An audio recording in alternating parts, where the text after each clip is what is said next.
Dhaka central university নিয়ে তোমরা যারা চিন্তা করছো এবং এবারের পরীক্ষা পদ্ধতি কিরকম, মানবন্টন কিরকম, পাশাপাশি তুমি আদৌ পরীক্ষা দেওয়ার জন্য যোগ্য কিনা তার ওভারঅল গাইডলাইন নিয়ে কথা বলবো আজকের এই ভিডিওতে। এবং আজকের এই ভিডিওটা শুরু করার পূর্বেই তোমাদেরকে আমি আমাদের ফ্রি ক্লাস, যেটা ঢাকা সেন্ট্রাল ইউনিভার্সিটি নিয়ে আমাদের আয়োজন করা হয়েছে, সপ্তাহব্যাপী ফ্রি ক্লাসের প্রথমে আমি এখানে রুটিনটা দিয়েছি। আগামী 28 তারিখ সন্ধ্যা 7টা থেকে আমাদের প্রত্যেক দিন 7 দিন সন্ধ্যা 7টায় ক্লাস থাকবে ইনশাআল্লাহ। এর পরবর্তীতে আমরা চলে যাব আমাদের কাঙ্ক্ষিত আলোচনায়। তোমরা যারা এখনো ঢাকা সেন্ট্রাল ইউনিভার্সিটি পরীক্ষা দিবা না এরকম একটা দ্বিধাদ্বন্দ্বে আছো, আজকের এই ভিডিওটা দেখে তোমার সকল কনফিউশন ক্লিয়ার করে নাও। পাশাপাশি ফ্রি ক্লাসে যুক্ত হওয়ার জন্য স্টাডি 24 বিডির পেজে মেসেজ করো। প্রথমেই এখানে আমরা যে বিষয়টা দেখার চেষ্টা করতেছি, আবেদনের সময়সীমা ও পরীক্ষা।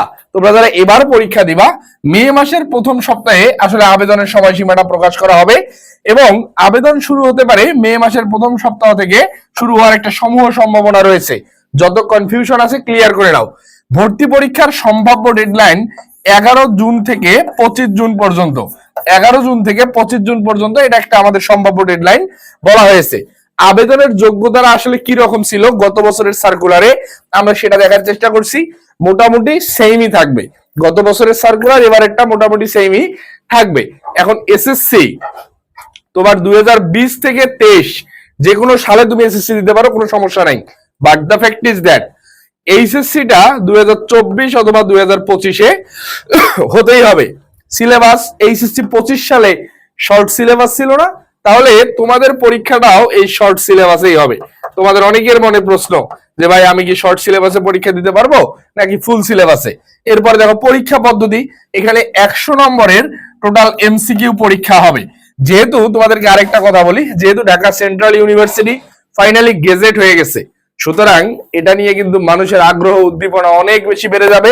এবং আফটার 5 ইয়ার্স এই সেন্ট্রাল ইউনিভার্সিটি কিন্তু বাংলাদেশে, যেহেতু ঢাকার কেন্দ্রে অবস্থিত, এটা কিন্তু অনেক একটা সম্ভাবনাময় বিশ্ববিদ্যালয় হিসেবে তৈরি হতে পারে। এরপরে দেখো জিপিএ এখানে 20 নম্বর আছে, নেগেটিভ মার্কিং থাকবে প্রতিটার জন্য 0.25 করে আমাদের নেগেটিভ মার্কিং থাকবে। এরপরে দেখো আবেদনের যোগ্যতা ও নিয়মাবলী কি কি ছিল। এ ইউনিট তোমরা যারা বিজ্ঞান বিভাগ থেকে পরীক্ষা দিবা তাদের জন্য সিট আছে মনে করো 4700টি, বা আমরা ধরে নিলাম 4800। মানবিক বি ইউনিটে যারা পরীক্ষা দিবা তাদের জন্য সিট আছে মোটামুটি 4500-র মতো, মোটামুটি হচ্ছে 4500। আর সি ইউনিট বাণিজ্য বিভাগে 2025টি সিট। এখন ফ্যাক্টরটা হচ্ছে মোট সিট, সেটা হচ্ছে 11290। 11290টা টোটাল সিট। এর মধ্যে দেখো তোমরা যারা সায়েন্সে পরীক্ষা দিবা তোমাদের এসএসসি এবং এইচএসসি মিলায়, এসএসসি এবং এইচএসসি মিলায় ন্যূনতম 7 থাকতে হবে। মানবিকের ক্ষেত্রে 6 আর কমার্সের ক্ষেত্রে 6.50 মার্কস থাকতে হবে। এরপরে দেখো কোথায় ছিলাম আমরা, আবেদনের যোগ্যতা ও নিয়মাবলী। আবেদনের যোগ্যতা ও নিয়মাবলী কি ছিল? বিভাগ পরিবর্তন করে যারা পরীক্ষা দিবা, দেখো আলাদা বিভাগ পরিবর্তন করে, যেহেতু এখানে আলাদা কোনো বিভাগ পরিবর্তনের ইউনিট নাই, যেমন ঢাকা বিশ্ববিদ্যালয় ছিল আগে ডি ইউনিট, এই জিনিসটা কিন্তু এখানে নাই। তবে নিজের ইউনিটে পরীক্ষা দিয়ে এই অন্য বিভাগের সাবজেক্ট পাওয়া যাবে গুচ্ছ পদ্ধতির মতো। তোমরা যারা জিএসটি ভর্তি পরীক্ষা দিছো, এই যে প্রসেসটা, মানে এক ইউনিটে পরীক্ষা দিয়ে তুমি অন্য ইউনিটে ভর্তি হওয়ার সাবজেক্টের জন্য বিবেচ্য হতে পারো, এই ব্যাপারটা কিন্তু এখানে থাকতেছে। এরপরে দেখো মানবন্টন, মার্কস ডিস্ট্রিবিউশন। এখানে তোমরা যারা সায়েন্সের বিজ্ঞান বিভাগের আছো তাদের জন্য যে জিনিসটা লাগবে, পদার্থ, রসায়ন, জীববিজ্ঞান, গণিত, বাংলা, ইংরেজি সবগুলাতেই 25 নাম্বার করে, সবগুলাতে হচ্ছে 25 নাম্বার করে। এখন ফ্যাক্টরটা হচ্ছে তুমি ইংরেজি বাংলার যে কোনো একটা দেখাইতে পারবা, ইংরেজি বাংলার জীববিজ্ঞান সহকারে ইংরেজি বাংলার যে কোনো একটা দেখাইতে পারবা, বুঝতে পারছো? এই একটা ফ্যাক্টর। এরপরে আমরা যে বিষয়টা দেখার চেষ্টা করছিলাম, বি ইউনিটে বাংলা ইংরেজির আছে এখানে টোটাল 50 নম্বর। বাংলা ইংরেজির হচ্ছে টোটাল 50 নাম্বার, আর শুধুমাত্র সাধারণ জ্ঞানেই হচ্ছে 50 নাম্বার, টোটাল 100।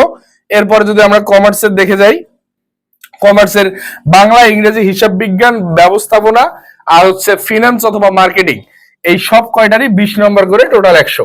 ওকে, এরপরে আমরা যদি মার্কস ডিস্ট্রিবিউশনটা যেহেতু দেখে ফেললাম, এখন তোমাদের মানে মেইন যে কোয়েশ্চেনটা যে ভাই আমার কি ঢাকা সেন্ট্রাল ইউনিভার্সিটির প্রস্তুতি নেওয়া উচিত কিনা, এই প্রশ্নটা আমি পেজে খুবই পাচ্ছি।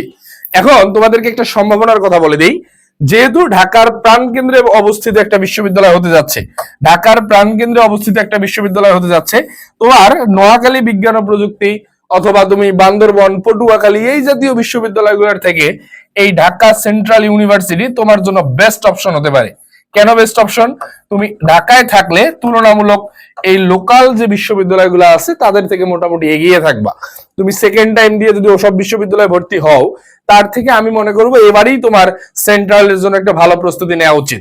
এখন ফ্যাক্টরটা হচ্ছে কেন নেওয়া উচিত? প্রথমতই প্লেস, যেহেতু ঢাকার মধ্যে এই প্লেসটা ফ্যাক্টর। এরপরে একদম কোর কিছু স্টুডেন্ট তুমি এখানে পাবা যারা এলাকা ভিত্তিক, যারা ঢাকায় পড়াশোনা করছে তারা কখনোই ঢাকার বাইরে ইউনিভার্সিটি অ্যাডমিশন দিতে যায় না। এই জাতীয় শিক্ষার্থীরা কিন্তু সেন্ট্রালকে টার্গেট করবে। পাশাপাশি যাদের তুলনামূলক জিপিএ একটু কম তারা কিন্তু সেন্ট্রালকে টার্গেট করবে। এর পরবর্তীতে তোমরা যারা বিভিন্ন সময়ে পরীক্ষায় হয়তো 1 বছর গ্যাপ দিয়ে দিয়েছো তাদের জন্য কিন্তু এটা একটা ভালো অপশন। এর পাশাপাশি যেহেতু বিশ্ববিদ্যালয় সম্পূর্ণরূপে গেজেট হয়ে গেছে, তোমাদের জন্য একটা মেজর সুযোগ হতে পারে কিন্তু এটা একটা বিশ্ববিদ্যালয়ের আন্ডারে, মানে ন্যাশনালে পড়ার থেকে তো অবশ্যই ফার বেটার অপশন। আর অবশ্যই এটা যদি তার যে সার্কামস্টেন্সেস এবং যে সুযোগ সুবিধাগুলো পেতে যাচ্ছে এটার প্রপার যদি ইউজ করতে পারে, সেন্ট্রাল ইউনিভার্সিটি কিন্তু একসময় বাংলাদেশে অবশ্যই এটা ভালো অবস্থান তৈরি করে নিবে, এটা আমাদের বিশ্বাস। তোমরা যারা শেষ মুহূর্ত পর্যন্ত ছিলা, তোমাদের জন্য আমার ছোট্ট একটা পরিচয়। আমি তোমাদের সজীব ভাইয়া, বর্তমানে ঢাকা বিশ্ববিদ্যালয়ে অধ্যয়নরত আছি। এবং তোমরা যারা ঢাকা সেন্ট্রাল ইউনিভার্সিটিতে এবার পরীক্ষা দেওয়ার প্রস্তুতি নিচ্ছ বা নিতে যাচ্ছ, তাদের জন্য আমরা কিন্তু কিছু ফ্রি ক্লাসের আয়োজন করছি, ফ্রি এক্সামের আয়োজন করছি। এই ভিডিওর কমেন্ট সেকশনে আমাদের লিঙ্ক গুলো দেওয়া আছে, যুক্ত হয়ে যাও। আর হ্যাঁ, অবশ্যই অবশ্যই অবশ্যই অবশ্যই বন্ধু বান্ধবদের মেনশন করতে ভুলো না। তোমাদের সবাইকে সাথে নিয়ে স্টাডি 24 বিডি ঢাকা সেন্ট্রাল ইউনিভার্সিটির স্বপ্ন পূরণ করতে বদ্ধপরিকর। আল্লাহ হাফেজ, আসসালামু আলাইকুম।